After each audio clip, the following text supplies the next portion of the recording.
Hi people, it's me, Anja. My pronouns are she and her, and welcome back to my channel for a new recent reads video. The first book on this list is called the book Smugglers. For those who don't know, this is the fourth book in the Pages and Co. series, and technically it's a companion novel, but it spoils the original trilogy. So anyway, with that said, this book was so good and it was so awesome. It was basically everything that I wanted it to be. This series is so good because it's absolutely so magical and wholesome and inventive, and I really enjoyed this latest edition. Middle grade fantasy is one of my favorite genres. Well, fantasy is one of my favorite genres, and then middle grade is one of my favorite audiences. So together, it's a perfect match. This book was awesome and I really enjoyed it. Like I mentioned, I rated it 4 stars. The plot was so intriguing, so thrilling, so fast-paced and action-packed. The characters were well-developed and distinct. I love that this book had a new perspective. The original trilogy had only one perspective, but this book had 2 perspectives, and they were both so well-developed and so thrilling and so exciting. This book was so awesome and I really enjoyed it. And I would gladly read more books set in this universe because it was absolutely so inventive and so magical and absolutely so wholesome. So, like I said before, I ended up rating this book 4 stars because it was really good and I would highly recommend it. But please remember to read the original trilogy first. The next book on this list is called Rise to the Sun. This book is a YA contemporary following 2 girls over a 3-day music festival, and it was absolutely so good. I had really low expectations for this book because this author wrote You Should See Me in the Crown last year, and frankly, that book is good, but it wasn't great, and this book was so good. It was absolutely so awesome. I don't always love books set over a short period of time, but I like the fact that since it was set over a short period of time, it was very intriguing and fast-paced, which sometimes I don't love because it makes the characters sometimes not as well developed as they could be, and sometimes the romance is a little bit too fastly developed, if that makes any sense. But in this book, it really worked. The 2 characters were both well-developed and distinct, and I was emotionally attached to both of them. The sapphic romance was so well-developed, and it was so lovely, and I really liked it. This book was so good. It was so awesome and so, well-developed in every single element. The friendships were well-developed. The characters were both well-developed. The sapphic romance was so lovely and so absolutely awesome. And with that, I rated this book 4 stars, and I would highly recommend it. The next book on this list is called Gussie. This book is a middle grade fantasy following a young girl who's trying to protect her village from a menacing magical force, but she soon discovers that there is more to her village than she originally thought. This book was good and it was solid. I ended up rating it 3 stars because even though the plot was interesting and it was intriguing enough, and the world building was again interesting and intriguing enough, the characters to me weren't really as well developed as I was expecting, and the entire story felt predictable because I wasn't fully immersed in it. I don't usually notice the predictability of a plot in a story if I'm so completely immersed by everything that was happening. But in this book, I just wasn't, and frankly, I don't really know why. I don't know if it's me or if it's the author or anything, but frankly, the concept of this story was way better than the actual execution of it, and that's why I rated this book 3 stars. That's why I don't really recommend it, but I don't know if I want to read more from the author, because who knows, maybe he will improve in the future. Maybe he won't, but maybe he will, and I'm willing to take that chance. You know what I mean? Anyway, I rated this book 3 stars, and there you have it. The next book on this list is called All Kinds of Other. This book is a YA contemporary following 2 boys. One of them is cisgender and the other one is transgender and also a person of color. And it follows them because they're both 2 boys starting at a new school and their circumstances throw them together. So, this book has a lot of controversy on it because it has a lot of rampant transphobia on basically every other page. And honestly, I found that to be completely so unnecessary.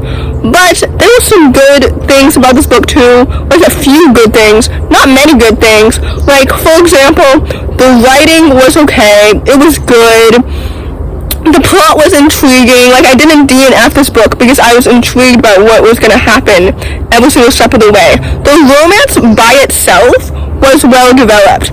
The characters, frankly, started to blur together by like the middle of the book, which I didn't really appreciate. But let's go back to the unnecessary and rampant transphobia.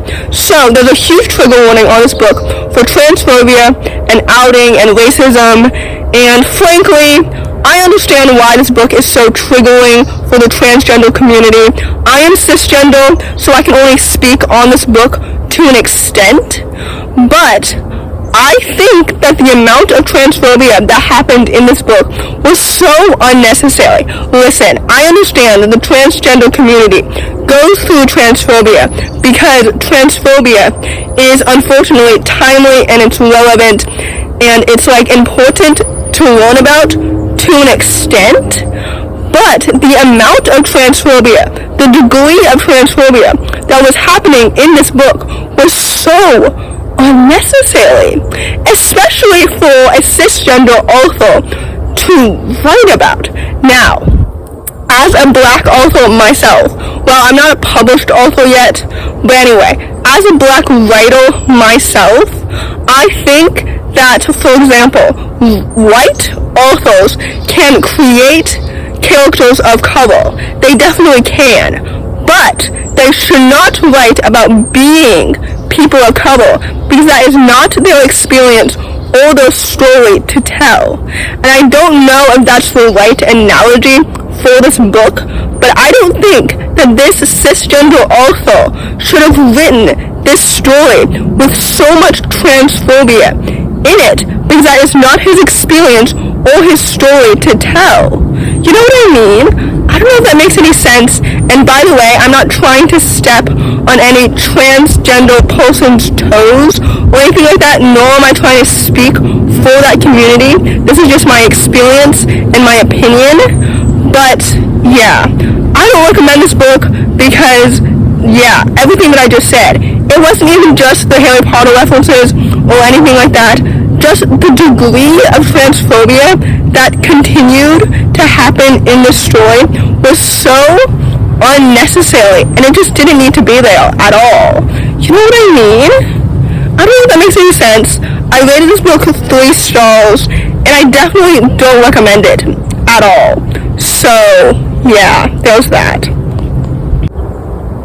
The last book on this list, and certainly not the least, is called It Ends in Fire. I rated this book 5 stars because there's nothing that I would change about the story. It follows a young bisexual girl who's determined to infiltrate a magical school and burn wizard society, as she should. This book was so awesome, and it was absolutely so thrilling, and it was also quite refreshing to read after the last book that I just read. So that was nice. First of all, the plot was so intriguing, so thrilling, so action-packed and fast-paced. We loved to see it. Second of all, the world building was so intricate and so well-developed and so well-written. I could easily visualize everything that was happening in my head, and we loved to see it. Third of all, the main character is such a wonderful, lovely, driven, ambitious, smart, clever main character, and I not only want to be friends with her, but I wanted to reach through the pages and just like become allies with her. You know what I mean? Like, she's so awesome and cunning, and I love her. The sapphic romances in this book were also so well developed and so awesome. Like I mentioned, the main character is bisexual, and she's a bicon, and I love her to death. I'm so excited to continue this series. I say series lightly, honestly, because I don't know if there are sequels, but if there are sequels, I will gladly read them, because this author is so talented, and the way that they crafted this world with these characters was so well done and so awesome. And with that, I would highly, highly recommend this book because it was everything that I wanted and so much more. So, in conclusion, my least favorite book on this list was definitely All Kinds of Other. If you want to read some happier trans stories, I would recommend Meet Cute Diary and Cemetery Boys, both of which are written by transgender authors. My favorite book on this list was It Ends with Fire, because by default, that's the only book on this list that I ended up rating 5 stars. However, I would also recommend the book Smugglers and Rise to the Sun. Anyway, if you enjoyed this video, please don't hesitate to give it a big thumbs up. Comment down below the Christmas tree emoji if you made it all the way to the end of the video. Thanks for watching. Subscribe to my channel if you're new. And I'll see you in my next video. Bye! Happy holidays!